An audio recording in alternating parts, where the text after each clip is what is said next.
میں جو آپ کے سامنے اب چیز رکھنا چاہتا ہوں وہ کیا ہے؟ ایک میں آپ کو فگر دیتا ہوں. ایک ہوتی ہے انٹرنیشنلی ایک ملک کی رسک ہوتی ہے، یعنی اگر ہم اس ملک کو قرضہ دیں تو وہ کیا چانس ہے وہ قرضہ واپس کرنے کی، اس ملک کو وہ کیا اس کے پاس اتنی سکت ہے کہ وہ قرضہ واپس کر سکتی ہے. پاکستان کی جو فائنینسنگ ہے، یعنی ہمیں ہر سال، اس سال ہمیں $30 ارب ہمیں فائنینس کرنا ہے.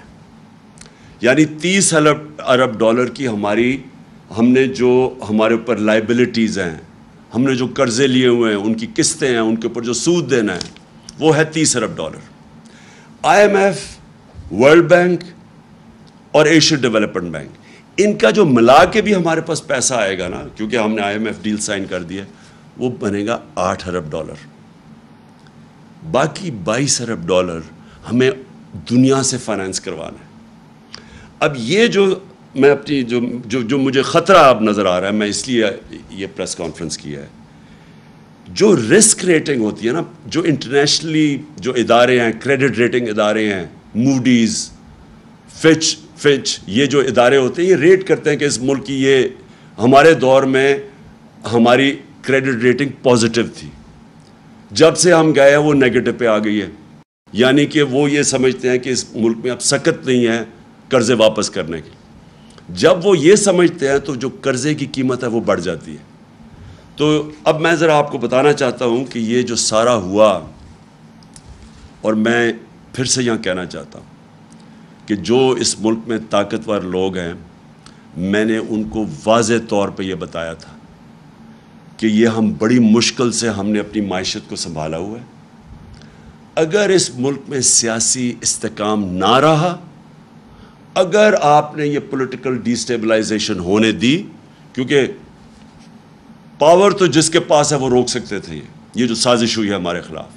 میں نے تب کہا اور میں نے شوکت ترین کو بھی کہا کہ ان کو بتاؤ کہ ایک دفعہ ہماری سیاسی استحکام نہ رہا، یعنی یہ جو ووٹ آف نو کانفیڈنس یہ جو دائر کر رہے ہیں اور پولیٹیکل انسٹیبلٹی آ رہی ہے، اس کا ڈائریکٹ امپیکٹ پڑے گا ہماری معیشت پہ. معیشت جو ہوتی ہے وہ ریلیٹڈ ہوتی ہے آپ کی سیاسی استحکام کے ساتھ. جیسے ہی آپ کا سیاسی استحکام بکھرتا ہے، معیشت بھی بکھرتی ہے، لوگوں کا کانفیڈنس چلا جاتا ہے. تو میں یہ ذرا آپ کو فگر دیتا ہوں کہ ہماری رسک ریٹنگ 4 مارچ کو 5% تھی، یا صرف 5% لوگ سمجھتے تھے کہ ہم اپنے قرضے یعنی واپس نہیں کر سکیں گے، یعنی رسک ہے پاکستان، صرف 5%.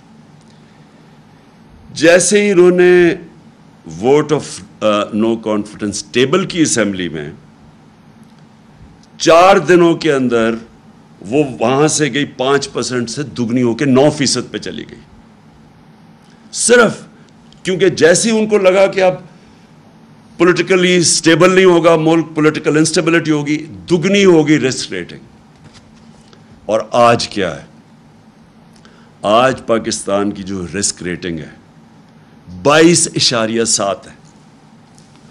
22.7 کا مطلب یہ ہے کہ ہمارے لیے باہر سے یہ جو ہمارا $30 ارب کی فائنینسنگ کروانی ہے، اس کو فائنینس کرانا مشکل ہو جائے گا. جو بینکس ہیں وہ ہمیں پیسے دیتے ہوئے ڈریں گے، کیونکہ رسک پہنچ گئی ہے 22.7%. میری جو یہ صرف میڈیا ٹاک اس لیے ہے، میں پھر سے یہ کہتا ہوں کہ اگر جلدی سے جلدی صاف اور شفاف الیکشن کرواؤ، مجھے اس کا کوئی اتنا زیادہ فائدہ نہیں ہے پرسنلی اس وقت، کیونکہ ہمارا تو اللہ کا کرم ہے کہ جیسے جیسے یہ ملک اس طرف لے کے جا رہے ہیں، مہنگائی بڑھ رہی ہے، ان کی شکلیں دیکھ رہے ہیں، اپنے کرپشن کیسز بچا رہے ہیں، ملک سنبھالا نہیں جا رہا. ہمارا تو گراف اوپر جا رہا ہے لیکن ملک نیچے جا رہا ہے.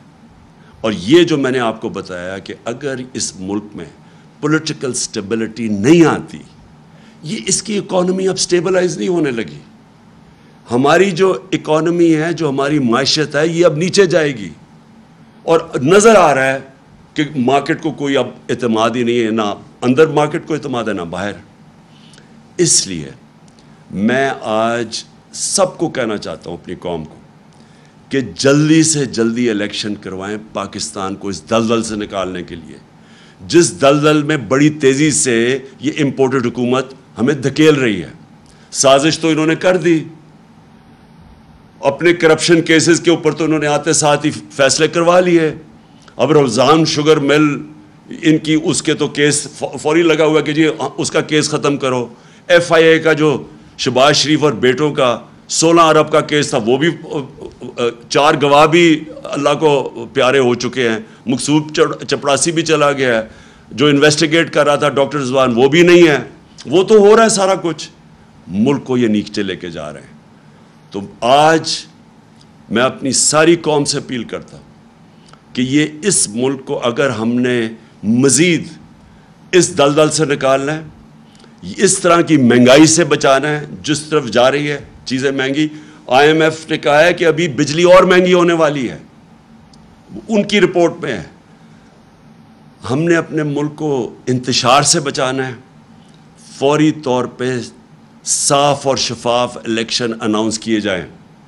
جتنی یہ دیر کرتے جائیں گے بحران بڑھتا جائے گا، اور پھر سے مجھے خوف ہے کہ ایسا نہ وقت آ جائے کہ سب کے ہاتھ سے یہ نکل جائے۔ میں آخر میں صرف ایک چیز سے ختم کرتا ہوں کہ بجائے اس کے کہ ہم صبر سے یہ ساری جس طرح کہ ہمیں دیوار سے لگایا جا رہا ہے، کیسز کی بارش ہوئی ہے، کبھی دہشت گردی کا کیس اور کبھی کوئی کیس، اور ہر دوسرے دن کوئی نئی ایف آئی آر، اور جو ہمارے لوگوں کے اوپر دبایا جا رہا ہے، میڈیا ہاؤسز، میڈیا کے اندر جو صحافی جو لگتا ہے کہ ہمیں سپورٹ کر رہے ہیں ان کے پیچھے پڑے ہوئے ہیں، اس سے ملک نہیں سدھرنے لگا۔ اگر کسی کا خیال ہے کہ یہ فیشسٹ ٹیکٹکس سے یہ کسی طرح یہ زیادہ دیر ٹھہر جائیں گے، یہ ملک کو ہی نقصان پہنچا رہے ہیں۔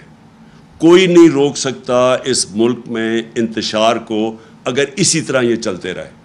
اور میں دیکھ رہا ہوں جس طرح دیوار کے لگایا جا رہا ہے، میں آج صرف اس چیز پہ ختم کرتا ہوں کہ یہ زیادہ دیر اب ہمارا صبر نہیں رہے گا۔ اگر یہ اسی طرح چلتے رہے اور ملک کو اسی طرح نیچے لے جاتے رہے تو ہمیں پھر ایک کال دینی پڑے گی اپنی عوام کو۔ پاکستان پائندہ باد۔